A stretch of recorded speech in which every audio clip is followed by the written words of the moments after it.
नमस्कार, पटेल ट्यूटोरियल के YouTube channel में आप सभी का स्वागत है। आज हम लोग छत्तीसगढ़ घटनाक्रम के 5वें सीरीज में महत्वपूर्ण टॉपिक जैसे छत्तीसगढ़ मंत्रिमंडल के विभागों का आवंटन जो है उसको ट्रिक के माध्यम से याद करने का प्रयास करेंगे।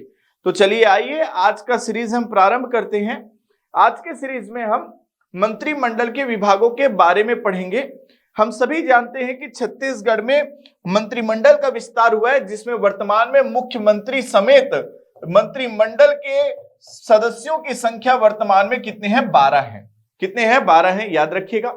अब हम जानते हैं कि अनुच्छेद 163 ये कहता है कि राज्यपाल को सलाह देने के लिए एक मंत्री परिषद होगी। अनुच्छेद 164 के अंतर्गत राज्यपाल बहुमत प्राप्त करने वाले दल के नेता को मुख्यमंत्री चुनते हैं। अनुच्छेद 164(2) के अंतर्गत राज्यपाल मुख्यमंत्री के सलाह पर अन्य मंत्रियों की नियुक्ति करता है। सबसे खास बात यह कि राज्यपाल जो है वो मुख्यमंत्री के परामर्श पर ही विभागों का आवंटन भी करता है। इस बातों को भी ध्यान रखिएगा। अब सबसे महत्वपूर्ण पॉइंट याद रखना है कि ये 12 मंत्री कौन कौन से थे, ये तो हम लोग पिछले लेक्चर सीरीज में देख चुके हैं। इनका निर्वाचन क्षेत्र भी क्या क्या है ये भी हम पूरी तरीके से याद कर चुके थे। अब हम इनके विभागों के आवंटन के बारे में पढ़ते हैं। तो सबसे पहले याद रखिएगा, हम अपने मुखिया जो है, मुख्यमंत्री जी जो है विष्णुदेव साय जी के बारे में पढ़ते हैं। विष्णुदेव साय जी का निर्वाचन क्षेत्र जो है वो कुनकुरी विधानसभा होगा। अब इसमें कौन कौन से विभाग होंगे तो ध्यान रखिएगा।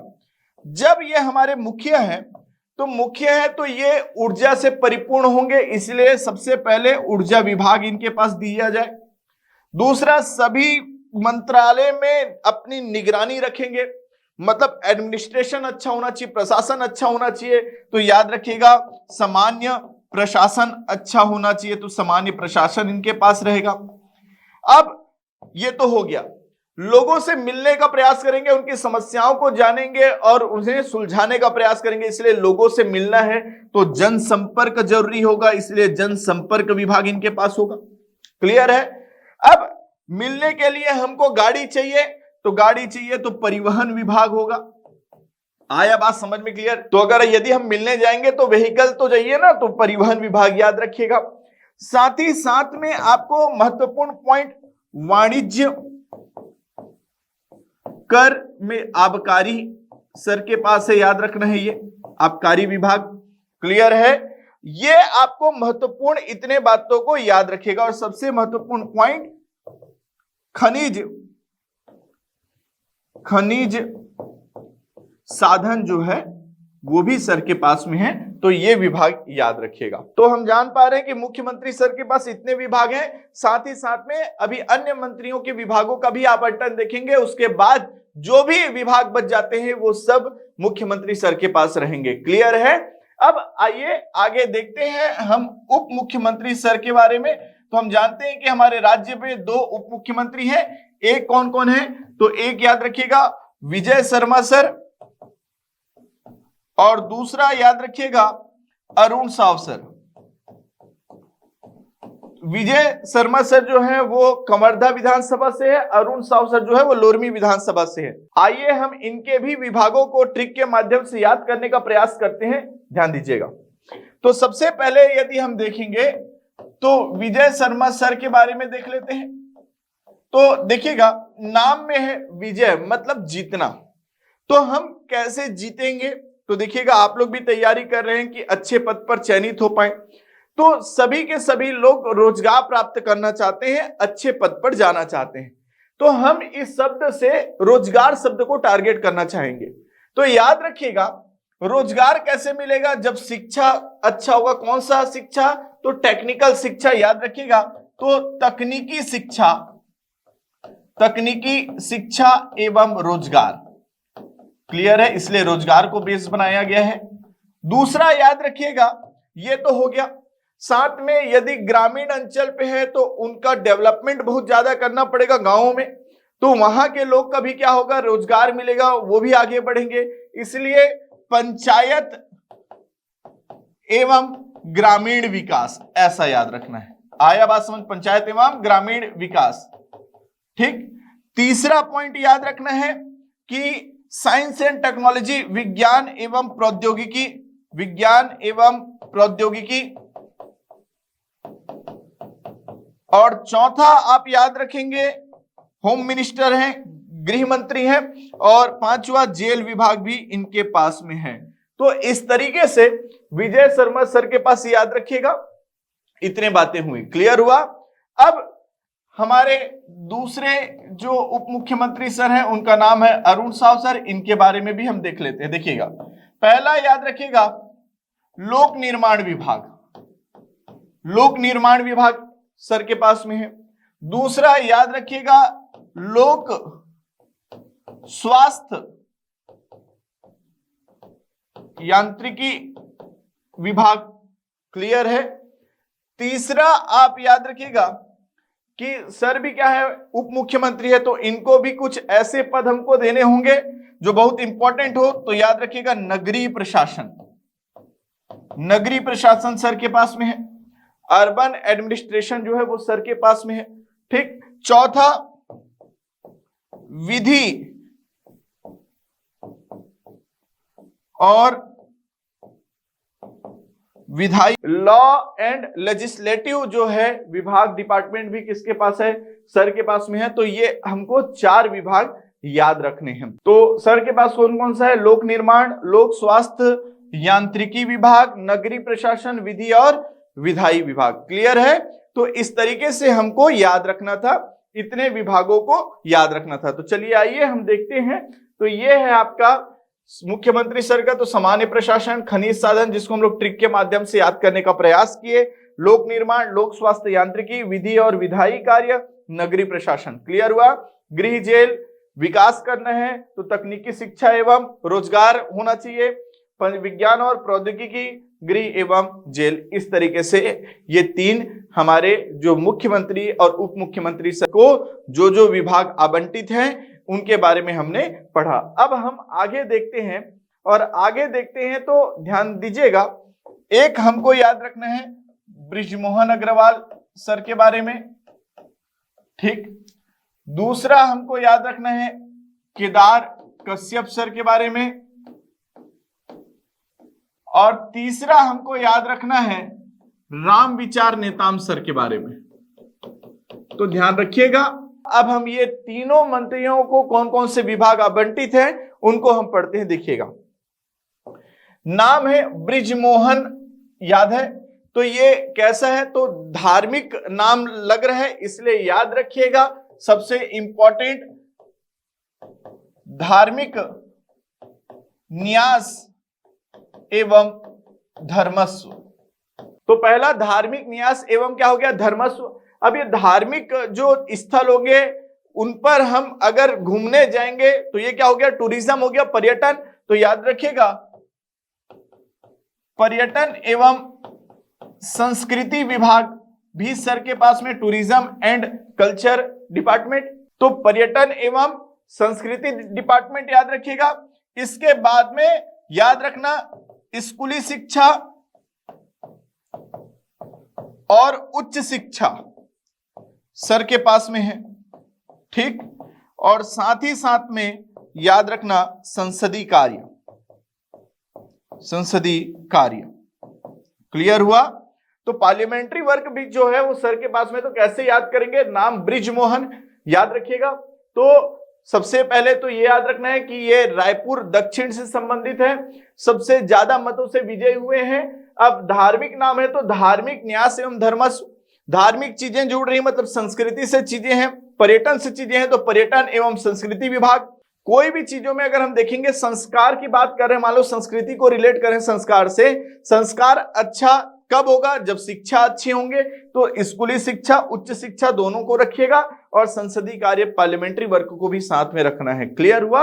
अब चलते हैं केदार कश्यप सर के में। तो देखिएगा इनमें हम कैसे याद रखेंगे, तो आप सभी जान पा रहे होंगे कि केदारनाथ में एक समय ऐसी घटना घटित हो गई थी जो बहुत हाहाकार मचा दिया गया था। तो कब, जब हमारे नियंत्रण में जलवायु या मौसम ना हो तब। ठीक। तो याद रखिएगा, तो इसीलिए वन एवं जलवायु परिवर्तन विभाग जो है वो सर के पास में है। क्लियर है? दूसरा इसमें घटना क्या हुआ था, तो याद रखिएगा केदारनाथ से हम केदार कश्यप सर को रिलेट करने का प्रयास कर रहे हैं। इसका उद्देश्य केवल सही विकल्प का चयन कर पाना है। आया बात समझ में, ध्यान रखिएगा। दूसरा चीज ये कि वहां क्या हुआ था, बादल फटने से इतना ज्यादा पानी बाढ़ आ गया था, क्लियर है, कि बहुत ज्यादा तबाही मचा दिया। पानी शब्द आया तो जल संसाधन विभाग, जल संसाधन विभाग किसके पास है, सर के पास में हुआ। क्लियर हुआ, जल संसाधन, एक वन एवं जलवायु, दूसरा कौन सा, जल संसाधन। अब यदि तबाही आ गया है तो हमको विकास भी तो करना पड़ेगा, उसको फिर से हमको बसाहट करना पड़ेगा, अच्छे अच्छे डेवलपमेंट करना पड़ेगा। इसलिए याद रखिएगा कौशल विकास, कौशल विकास और साथ ही साथ में सहकारिता, सहकारिता, तो ये आपको याद रखना है। क्लियर हुआ, ठीक। अब राम विचार नितांब सर के बारे में ध्यान रखिएगा।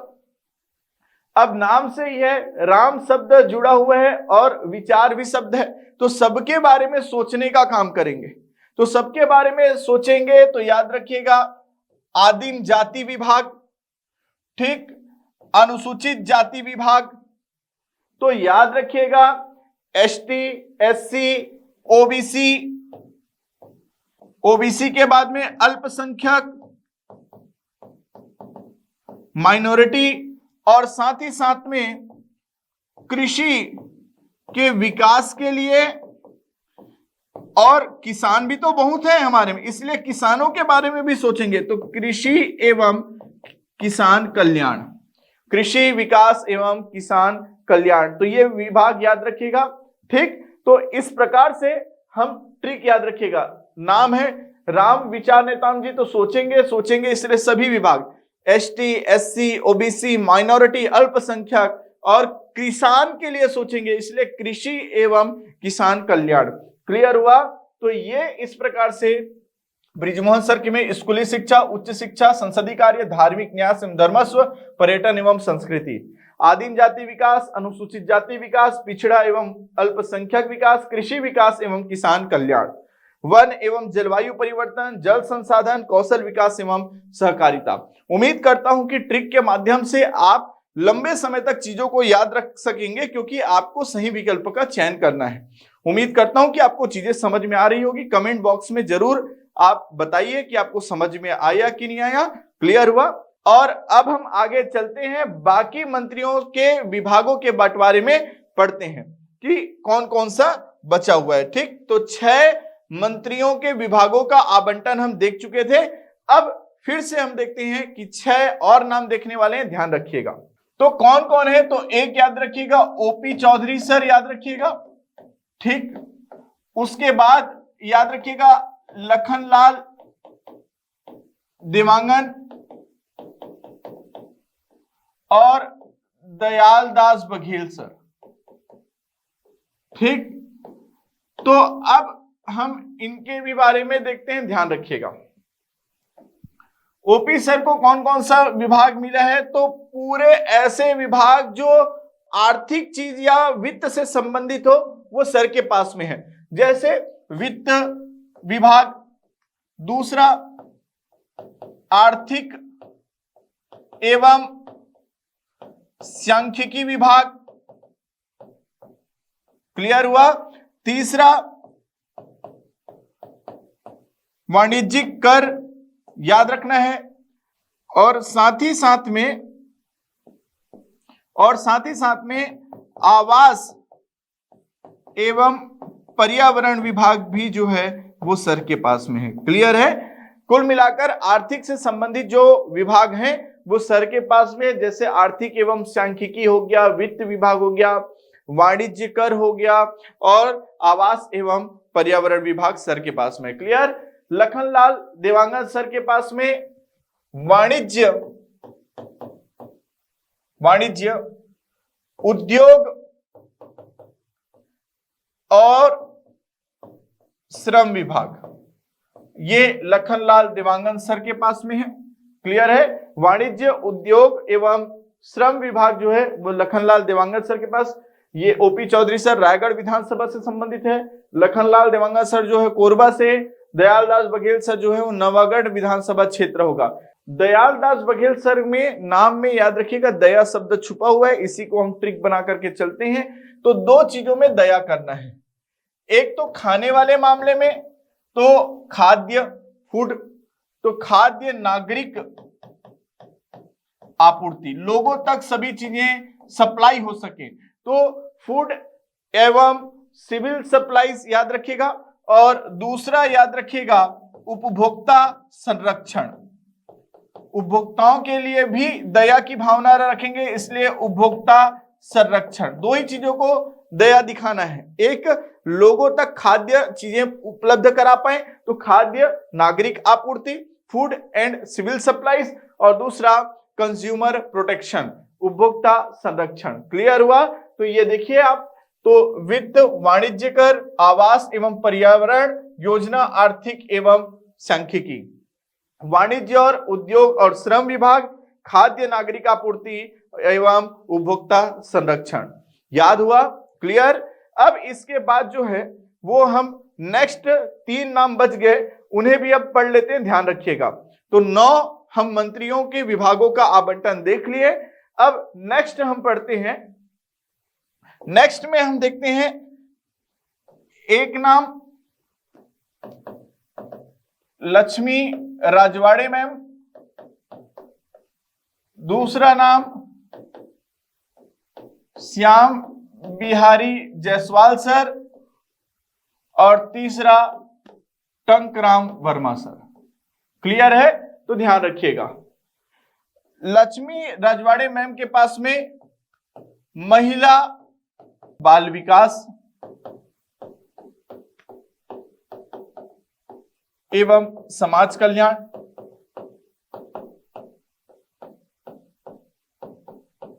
वुमेन एंड चाइल्ड डेवलपमेंट और सोशल वेलफेयर जो है वो लक्ष्मी राजवाड़े मैम के पास में है। ये याद रखिएगा, आपको बहुत इंपॉर्टेंट है कि महिलाओं में सबसे ज्यादा वोटों से जीतने वाली कौन है? आपका लक्ष्मी राजवाड़े मैम। क्लियर हुआ? याद रखना है। उसके बाद में याद रखना है भटगांव जो है विधानसभा क्षेत्र है, श्याम बिहारी जायसवाल सर का मनेन्द्रगढ़ जो है इनका विधानसभा क्षेत्र है। इनमें ध्यान से समझिएगा, तो श्याम बिहारी सर में याद रखना है आपको लोक स्वास्थ्य एवं परिवार कल्याण,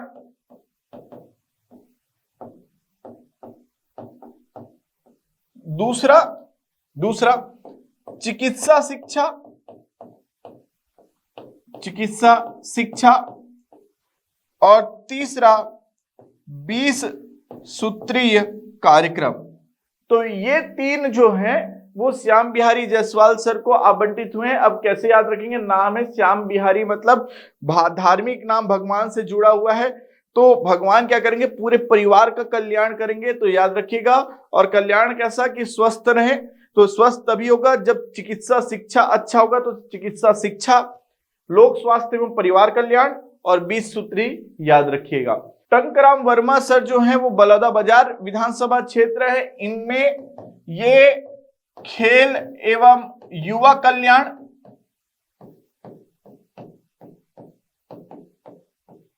स्पोर्ट्स एंड यूथ वेलफेयर के लिए, दूसरा राजस्व एवं आपदा प्रबंधन सर के पास में है, रिवेन्यू एंड डिजास्टर मैनेजमेंट जो होगा वो टंकराम वर्मा सर के पास में है। तो इस प्रकार से इसको भी हमको याद रखना था। लोक स्वास्थ्य और परिवार कल्याण, चिकित्सा शिक्षा, 20 सूत्री क्रियान्वयन, खेलकूद एवं युवा कल्याण, राजस्व एवं आपदा प्रबंधन, महिला एवं बाल विकास तथा समाज कल्याण। इसके बाद जितने भी विभाग अगर बच जाते हैं तो वो हमारे मुख्यमंत्री सर के पास में होगा। क्लियर है? याद रखना बहुत ही इंपॉर्टेंट है। और बाकी जितने भी मंत्रियों के चाहे वो निर्वाचन क्षेत्र हो, इनके साथ साथ 90 आपके विधायकों के भी निर्वाचन क्षेत्रों को हम लोग पूरी तरीके से पढ़ चुके हैं। प्रीवियस लेक्चर जो नहीं देखे हैं उसको देख सकते हैं आप लोग। तो अब हम लोग आगे चलते हैं। उम्मीद करता हूं कि इतना चीजें आपको समझ में आया होगा। बहुत सारे विभाग आपको ट्रिक के माध्यम से याद हो गए होंगे। आप लिखें, उसे बार बार प्रैक्टिस करें, आपको आसानी से याद हो जाएगा। और आप ऑप्शन दे करके सही विकल्प हमारा कौन सा रहेगा। क्लियर है? तो चलिए अब आगे हम देखते हैं, और आगे हमारा टॉपिक है गणतंत्र दिवस परेड विशेष। याद रखिएगा, बहुत इंपॉर्टेंट है कि इस बार जो है वो हम देख पा रहे हैं कि गणतंत्र दिवस में झांकियां निकलती है नई दिल्ली में, तो छत्तीसगढ़ से कौन प्रतिनिधित्व करेगा झांकी, इस बातों को ध्यान रखना है। तो ध्यान रखिएगा, छत्तीसगढ़ की आदिम जनसंसद की झांकी जो है मुरिया दरबार जो है वो इनका प्रतिनिधित्व करने वाली है। हम जानते हैं कि जो मुरिया दरबार 8 मार्च 1876 से प्रारंभ हुई थी। दशहरा पर्व में जब हम देखते हैं तो याद रखिएगा आश्विन द्वादशी को मुरिया दरबार का आयोजन सिरहासार जगदलपुर में किया जाता है। अब खास बात यह कि ये कैसे प्रतिनिधित्व करेंगे, इन बातों को भी ध्यान से समझना है। जगदलपुर का जो मुरिया दरबार है ये बड़े डोंगर का लिमाऊ राजा इनके केंद्रीय विषय होंगे। अब ये बड़े डोंगर का लिमाऊ राजा क्या है, तो बात को समझिएगा। जो आदिम समाज में जब अगर कोई परेशानी आती थी तो परेशानी को निराकरण करने के लिए हम मुरिया दरबार का आयोजन करते थे। लेकिन आप देख पा रहे होंगे कि कोंडा गांव का जो बड़े डोंगर जो क्षेत्र है उसमें इनका उद्गम माना जाता है। जब आपका देखिएगा इनका उद्गम माना जाता है, क्या होता था जब आदिम समाज में अगर समस्याओं का निराकरण करने के लिए राजा उपस्थित नहीं होते थे तब एक नींबू को राजा के प्रतीक के रूप में मान कर आपस में निर्णय लेकर के उस समस्या को सुलझाने का प्रयास करते थे। तो नींबू को हम लोग क्या बोलते हैं, लीमऊ, और वो राजा के प्रतीक के रूप में उसको मान करके निर्णय लिया जाता था, इसलिए लिमाऊ राजा जो है उद्गम माना जाता है। इसलिए लिमाऊ राजा होंगे केंद्रीय विषय, आपको पूछा जा सकता है बड़े डोंगर का लिमाऊ राजा। याद रहेगा, मुरिया दरबार और लिमाऊ राजा इसके केंद्रीय विषय होंगे, इसलिए काफी इंपॉर्टेंट हो सकते हैं, तो इसको भी आपको याद रखना है। क्लियर है? चलिए अब नेक्स्ट पॉइंट है हमारा, वो है आपका शुष्क दिवस। 22 जनवरी को शुष्क दिवस के रूप में घोषित किया गया है। हम सभी जान पा रहे हैं कि 22 जनवरी जो है वो धार्मिक दृष्टिकोण से बहुत ही इंपॉर्टेंट होने वाला है, क्योंकि हम सभी जानते हैं कि जो हमारे राम जी हैं उनका ननिहाल जो है वो छत्तीसगढ़ है, और इनका जो है अयोध्या में प्राण प्रतिष्ठा होने जा रहा है 22 जनवरी को। इसलिए 22 जनवरी को शुष्क दिवस के रूप में घोषित किया गया है। कभी भी पूछा जा सकता है शुष्क दिवस कब मनाया जाता है, तो याद रखिएगा 22 जनवरी को रामलला के प्राण प्रतिष्ठा के अवसर पर शुष्क दिवस घोषित किया गया है। इस बातों को भी ध्यान रखिएगा। सुशासन सप्ताह भी याद रखिएगा कि राज्य में सुशासन सप्ताह जो है वो सुशासन दिवस के ही दिन प्रारंभ किया गया था, मतलब 25 दिसंबर से प्रारंभ किया गया था और इसका समापन 2 जनवरी तक चलता, इसलिए 25 दिसंबर से 2 जनवरी तक सुशासन सप्ताह मनाया गया है। राम राज्य की कल्पना को लेकर के लोगों में सुशासन की भावना को जागृत करना, इसीलिए सुशासन सप्ताह मनाया गया है। 25 दिसंबर से 2 दिसंबर राम राज्य स्थापित करना उद्देश्य है, सुशासन दिवस के अवसर पर इसे प्रारंभ किया गया था। क्लियर हुआ? इस बातों को भी ध्यान रखना है। इसके बाद हम आगे चलते हैं और वो है आपका एसडीजी डिस्ट्रिक्ट प्रोग्रेस रिपोर्ट 2022। हम सभी देख पा रहे हैं कि जो है डिस्ट्रिक्ट रिपोर्ट जो है प्रोग्रेस रिपोर्ट जारी किया गया है और इसमें 3 साल से लगातार धमतरी जिला जो है वो पहले स्थान पर आए हैं। इसलिए आपको पूछा जाएगा, तो याद रखिएगा sustainable development goals district progress report जो सतत विकास लक्ष्य जो है उसमें डिस्ट्रिक्ट प्रोग्रेस रिपोर्ट में कौन सा जिला अग्रणी स्थान पर है, तो धमतरी जिला स्थान पर है। 100 नंबर के अनुरूप अंक प्रदान कर स्थान निर्धारित की जाती है, जिसमें पहला स्थान धमतरी जिला को, दूसरा स्थान बालोद जिला को और तीसरा रायपुर को दिया गया है। ध्यान रखिएगा कि जो धमतरी जिला है वो 77 अंक पाकर के पहला स्थान और बालोद और रायपुर जो है वो 72 नंबर पाकर के दूसरे और तीसरे पायदान पर हैं। तो याद रखिएगा कि जो ये एसडीजी डिस्ट्रिक्ट प्रोग्रेस रिपोर्ट है इसका पैरामीटर जो है वो 82 पैरामीटर पर आंकलन करके निर्धारित की जाती है, जिसमें लगभग 15 गोल से ज्यादा लक्ष्य को पूरा करने पे धमतरी पहले स्थान पर प्राप्त हुआ है। मतलब पहला स्थान धमतरी इसलिए प्राप्त किया है कि 82 पैरामीटर्स में लगभग 15 पैरामीटर को वो फुलफिल कर चुका था। और खास बात आपको ये याद रखना है कि जो फ्रंट लाइन रेस में जो है वो 18 जिला जो है वो शामिल हुआ है। फ्रंट लाइन रेस में जब नंबर 65 से 99 नंबर तक जितने जिले प्राप्त होंगे उनको फ्रंट लाइन रेस में रखा जाता है, जिनमें याद रखिएगा 18 जिला हैं। और वो 18 जिला भी कौन कौन है इसको भी आप देख सकते हैं, ध्यान रखना है। सबसे पहले अगर आप देखेंगे तो ये आपका कौन सा हो गया, पूरा बस्तर संभाग। इसके बाद में आप देख पाएंगे तो ये दुर्ग संभाग और ये रायपुर संभाग, और इसके बाद में आप बिलासपुर संभाग और ये आपका सरगुजा संभाग। तो आप ये मानिएगा कि 5 और 5 इधर पूरा दोनों को आपको देना है। मतलब जो नए जिले अभी हाल ही में गठित हुए हैं उनको छोड़ करके, जैसे खैरागढ़, छुई खदान, इसको आप छोड़ दीजिए, मोहला मानपुर को छोड़ दीजिए। आप 27 जिला जो हम लोग देखते थे उसके आधार पर आप 5 जिला देखिए। मतलब कमरधाम, राजनांदगांव, बेमेतरा, दुर्ग, बालोद, ये 5 यहां पर 5, मतलब बलौदा बाजार, रायपुर, धमतरी, महासमुंद और गरियाबंद, 5 और 5 10। बस्तर संभाग में केवल कांकेर को मिला है स्थान, इसलिए एक बस्तर संभाग में केवल कांकेर हुआ, तो टोटल कितने हो गए 11। अब याद रखिएगा यहां पर में खास बात आपको पूरा बिलासपुर संभाग देखना है। तो बिलासपुर में एक नाम मुंगेली, एक नाम बिलासपुर, एक नाम कोरबा और एक नाम आपको रायगढ़। तो ये टोटल कितने हो गए 11 और 4 कितने हो गए 15 ना। और इसके बाद आपको याद रखना है यहां पर एक नाम कोरिया, एक नाम सूरजपुर और एक नाम सरगुजा। कोरिया, सूरजपुर और सरगुजा। तो इस तरीके से आप देख पाएंगे 5 5 10 देख 11, 11 और 4 15 और 3 कितने हो गए 18। ये 18 जो है वो याद रखिएगा 65 से 99 नंबर तक पाए हैं अंक को। इनमें अगर पाते हैं तो फ्रंट लाइन रेस में रखा जाता है, जिसमें सबसे ज्यादा धमतरी जिला 77 नंबर पा करके पहले स्थान पर हुआ। क्लियर हुआ?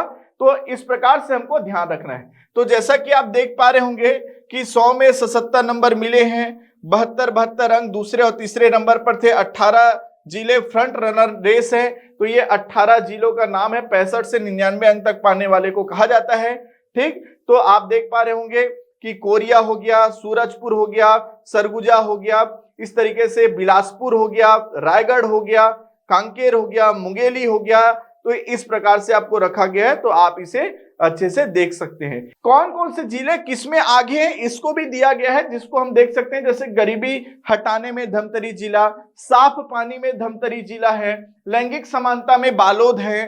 ठीक, तो इस प्रकार से शिक्षा गुणवत्ता कहाँ होगा, दुर्ग में ज्यादा है तो दुर्ग में याद रखिए। तो इस प्रकार से बहुत सारे चीजों को दिया गया है, जो आपको इस आधार पे आपको इजी वे में करने का प्रयास बता दिया गया है कि गरीबी हटाने में धमतरी अग्रणी स्थान पर है, भूखमरी बचाव में सरगुजा, स्वास्थ्य सुविधाओं में कबीरधाम, शिक्षा गुणवत्ता में दुर्ग, लैंगिक समानता में बालोद, साफ पानी में धमतरी, साफ उपजाऊ के स्रोत में बिलासपुर। तो ये सभी चीजों को भी आप याद कर सकते हैं। उम्मीद करता हूं कि आपको आसानी से चीजें समझ में आया होगा। तो कमेंट करके जरूर बताएं आज का सेशन आपको कैसे लगा। उम्मीद करता हूं कि आपको समझ में आया होगा। Thank you.